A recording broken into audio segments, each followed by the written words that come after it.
دیکھیں، مشکلات یا پریشانی اگر آپ کے راستے میں آتی ہے، آپ کی زندگی میں آتی ہے، تو اس سے قطعی یہ مراد نہیں ہوتا کہ ہم مایوس ہو جائیں یا ہم نا امید ہو جائیں۔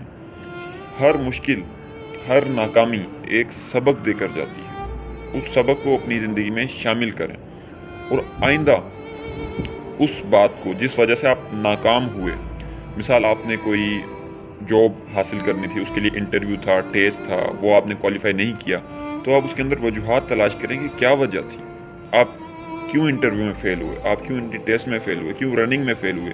ان ساری وجوہات کو رکھتے ہوئے اس پہ آپ اپنی کمزوری کو اپنی طاقت بنائیں، اپنی کمزوری کو فل اپ کریں، ٹھیک ہے۔ جتنی بڑی کامیابی آپ چاہتے ہو، اتنا آپ کو مضبوط ہونا پڑے گا، اتنا آپ کو اس لائق ہونا پڑے گا۔